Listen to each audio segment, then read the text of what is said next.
देखिए, भारतीय जनता पार्टी से ज़्यादा मोदी जी को जो व्यक्तित्व है वो नेहरू जी के सामने आज भी इतना सा है। अगर नेहरू जी वहाँ खड़े हैं तो मोदी जी का व्यक्तित्व इतना ही है। 9.5 साल भारत के जैसे महान देश, विशाल देश के प्रधानमंत्री होने के बावजूद तो वो सोचते हैं कि नेहरू जी का नाम कोई बोर्ड से हटाने से नेहरू जी का व्यक्तित्व कम हो जाएगा। अरे, नेहरू जी वो व्यक्ति है जिसको देश के लोग आर्किटेक्ट ऑफ मॉडर्न इंडिया मानते हैं। 1947 में नेहरू जी ने IITs, IIMs, DRDO, ISRO, Bhakra Nangal dam, technological institutes, AIIMS, इनकी परिकल्पना की थी। मोदी जी, मैं आपको वाजपेयी जी का एक कथन याद दिलाना चाहता हूं, क्योंकि आप तो वाजपेयी जी को भी अपना नेता नहीं मानते हो। जब आप कहते हो 2014 से ही भारत का आज़ादी मिली, 2014 के पूर्व भारत में कुछ नहीं था। मैं आपको याद दिलाना चाहता हूं, और वाजपेयी जी ने कहा था, मोदी जी, छोटे मन से कोई बड़ा नहीं बन पाएगा। तो ये आपका छोटे मन का परिचय आप देश के सामने दे रहे हो।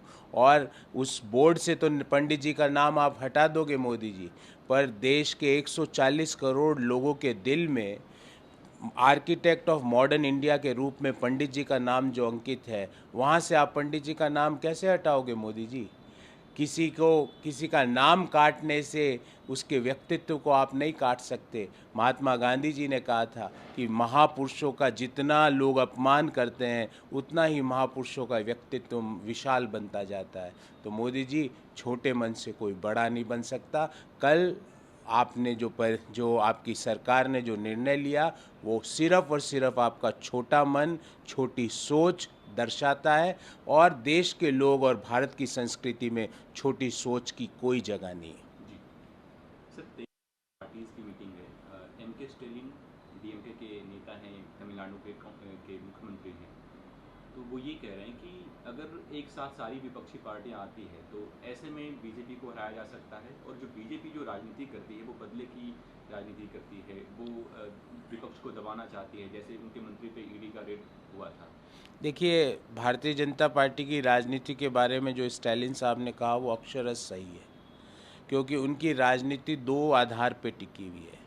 या तो विपक्ष के नेताओं के पीछे जांच एजेंसियों को छोड़ दो, या देश में पोलराइजेशन का माहौल बना के रखो। उनकी राजनीति लोगों के जीवन में क्वालिटी ऑफ लाइफ को इम्प्रूव करने के लिए नहीं है। उनकी राजनीति पॉलिटिक्स ऑफ गवर्नेंस नहीं है। उनकी पॉलिटिक्स ऑफ पोलराइजेशन है, पॉलिटिक्स ऑफ परफॉर्मेंस नहीं है। तो जो सारी विपक्षी दल, लाइक माइंडेड पार्टीज़ एक साथ आती है और भारतीय जनता पार्टी की एंटी पीपल पॉलिसीज़, बेरोजगारी को बढ़ाने वाली पॉलिसीज़, महंगाई को बढ़ाने वाली पॉलिसीज़, संवैधानिक संस्थाओं और लोकतांत्रिक मूल्यों को डेंट मारने वाली पॉलिसीज़ को अगर ख़त्म करती है, तो मुझे लगता है देश के लिए भी इसकी ज़रूरत है, और भारतीय जनता पार्टी को ज़रूर मुंह तोड़ जवाब दिया जा सकता है। जो राष्ट्र का एक माहौल बन रहा है, जो सत्ताधारी पार्टी है वो एक माहौल बना रही है। ऐसे में सर, आरजेडी के एक नेता जीतनलाल यादव एक नेता हैं आरजेडी के, वो ये कह रहे हैं कि रामचरितमानस जो है वो मस्जिद में दिखा गया। देखिए, मैं इस तरह के वक्तव्यों पे कभी टिप्पणी नहीं करता। मेरे को अटूट विश्वास है, और मेरे जैसे देश के करोड़ों लोगों को रामचरितमानस पे और प्रभु श्री राम के आदर्शों पे अटूट विश्वास है। हम उसी विश्वास पे आगे बढ़ते हैं। इस तरह की बातों से मेरा और हम जैसी सोच रखने वाले किसी व्यक्ति का कोई लेना देना नहीं है।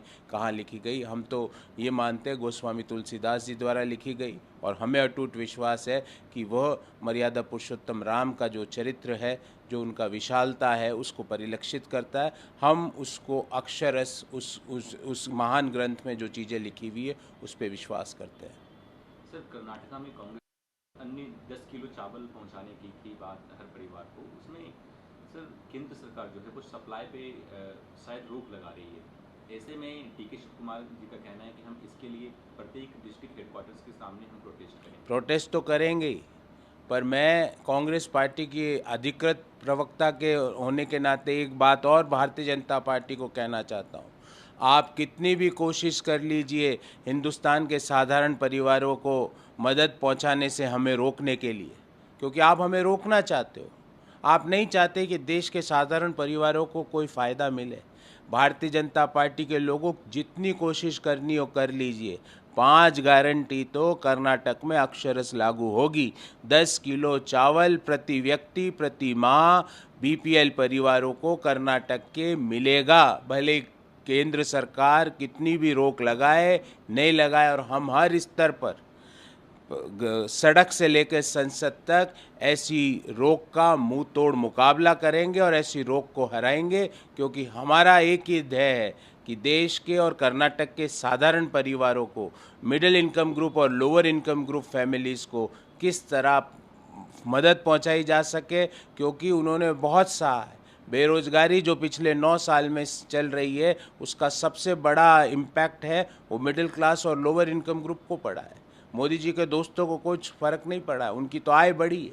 तो जितनी ताकत है उतनी लगा लो। लोगों को मदद हम ना दे सकें इसके लिए, पर हम आपको हराएंगे, देश के लोग आपको हराएंगे। और देश के लोगों के और कर्नाटक के लोगों को जो हमने वादा किया है उसकी लड़ाई हम सड़क से लेकर संसद तक लड़ेंगे और लोगों को किया गया वादा अक्षरशः लागू